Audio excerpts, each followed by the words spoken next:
پتا پتا بوٹا بوٹا حال ہمارا جانے ہیں، پتا پتا بوٹا بوٹا حال ہمارا جانے ہیں، جانے نہ جانے گل ہی نہ جانے باغ تو سارا جانے ہیں۔ اس شعر میں پتا، بوٹا، گل، باغ کے الفاظ ایک دوسرے سے مناسبت رکھتے ہیں، یعنی ایک لفظ کی مناسبت سے دوسرا لفظ استعمال کیا گیا ہے۔ شعر میں لفظوں کے ایسے استعمال کو مراعات النظیر کہتے ہیں، یعنی مناسبت کی رعایت۔ ہوش و حواس و تاب و تواں داغ جا چکے، ہوش و حواس و تاب و تواں داغ جا چکے، اب ہم بھی جانے والے ہیں سامان تو گیا۔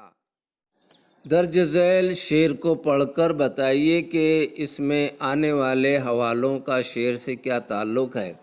دشت تو دشت ہے دریا بھی نہ چھوڑے ہم نے، بحر ظلمات میں دوڑا دیے گھوڑے ہم نے۔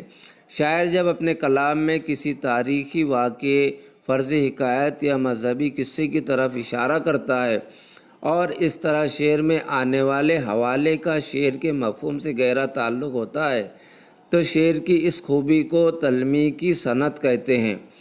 تلمیح کے اشعار کی کچھ اور مثالیں: جانثار ازلی شیر دکن کا وارث، پیشواؤں کے گرجتے ہوئے رن کا وارث، تم کرو صاحب کرانی جب تلک ہے طلسم روز و شب قدر کھلا، ابن مریم ہوا کرے کوئی میرے دکھ کی دوا کرے کوئی، کیا کہا خضر نے سکندر سے اب کسے رہنما کرے کوئی۔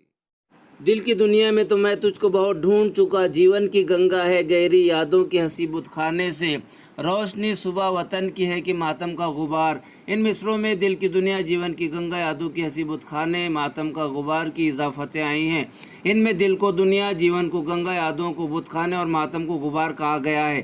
اگر دل کو دنیا جیسا، جیون کو گنگا کی طرح، یادوں کو بت خانے جیسا اور ماتم کو غبار کی مانند کہا جاتا تو اس میں ایک چیز کو دوسری چیز کی طرح بتایا جاتا اور یہ تشبیہ کہلاتے، مگر یہاں حروف تشبیہ جیسا، طرح، مانند وغیرہ استعمال نہیں کیے گئے ہیں۔ ایک چیز کو دوسری چیز ہی کہہ دیا گیا ہے، یعنی دل دنیا کی طرح نہیں بلکہ اپنے آپ دنیا ہی ہے۔ اس طرح حروف تشبیہ کے بغیر ایک چیز کو دوسری چیز کہہ دینا استعارہ کہلاتا ہے۔ اس میں مشبہ اور مشبہ کو مستعارلہ اور مستعارمنہ کہتے ہیں۔ اس طرح ایک چیز کو دوسری چیز کہنے کی کوئی وجہ ضرور ہوتی ہے جو دو چیزوں کو ملاتی ہے۔ تھمتی نہیں ہے اب کے سال چرخ گویا ہے آپ در گربال۔ اس شعر میں شاعر نے چرخ یعنی آسمان کو گربال یعنی چھلنی کی طرح بتایا ہے۔ بارش کی بوندیں ایسی ٹپک رہی ہے گویا چھلنی سے پانی ٹپکتا ہے۔ شعر میں آنے والا لفظ گویا چرخ اور گربال کو باہم جوڑ رہا ہے۔ شاعری میں اس طرح ایک چیز کو دوسری چیز کی طرح بتانے کی صنعت تشبیہ کہلاتی ہے۔ دوسری مثالیں: چاند سا چہرہ، پتھر جیسا دل، پھول جیسے ہونٹ وغیرہ۔ جس چیز کو تشبیہ دی جائے اسے مشبہ اور جس چیز سے تشبیہ دی جائے اسے مشبہ کہتے ہیں۔ ایک دوسرے کو ایک جیسا بتانے والے الفاظ گویا، جیسے، طرح، سا، مثال، مانند، صورت وغیرہ حروف تشبیہ کہلاتے ہیں۔ درجہ بالا مثالوں میں چرخ، چہرہ، دل، ہونٹ مشبہ ہیں اور گربال، چاند، پتھر مشبہ ہیں اور گویا، سا، جیسا جیسے حروف تشبیہ ہیں۔ تشبیہ کی دوسری مثالیں: جیسے دریا ابلتے دیکھے ہیں یا سو پرنالے چلتے دیکھے ہیں، لب پہ آتی ہے دعا بن کے تمنا، میری زندگی شمع کی صورت ہو خدایا۔ کیا کہوں اب کی کیسی ہے برسات، جوش باراں سے بہہ گئی ہے بات۔ شاعر بارش کی شدت کو بیان کر رہا ہے کہ اب کے سال اتنی شدید بارش ہوئی کہ اس کے جوش اور زور سے بات بھی بہہ گئی۔ بات کا بہنا ناممکن بات ہے مگر شاعر نے اسے بھی بارش کے طوفان میں بہا دیا۔ شعر میں جب ایسی کوئی بات کہی جائے کہ اس کا واقع ہونا حقیقت سے پرے ہو تو اس صنعت کو مبالغہ کہا جاتا ہے۔ مبالغے کی دوسری مثالیں: کہنے پڑے قصیدے کئی جس کی چال پر، کچوا ہے وہ چڑھائی پہ ہرنی ہے ڈھال پر، مرغی کی طرح دھول پروں سے اڑائے ہے، 100 بار دن میں جیل کے رستے دکھائے ہے۔ کیا کہوں اب کی کیسی ہے برسات، بوند تھمتی نہیں ہے اب کے سال۔ یہاں اب کی اور اب کے اردو زبان کے روزمرہ میں اہمیت رکھتے ہیں۔ پہلی مثال میں دراصل اب کی برسات اور دوسری مثال میں اب کے سال کے فقرے ہیں۔ یہاں لفظ برسات مؤنث ہونے کی وجہ سے اس کے لیے حرف اضافت کی استعمال کیا گیا ہے۔ اسی طرح لفظ سال مذکر ہے اس لیے اس کے ساتھ حرف اضافت کے لایا گیا ہے۔ اس نظم میں شاعر نے بارش سے پیدا ہونے والے مسائل کا ذکر کیا ہے۔ سکے کا دوسرا رخ یہ ہے کہ بارش کا موسم کئی اعتبار سے مفید ہے۔ اپنے چند دوستوں کے ساتھ بیٹھ کر بارش سے ہونے والے فوائد کا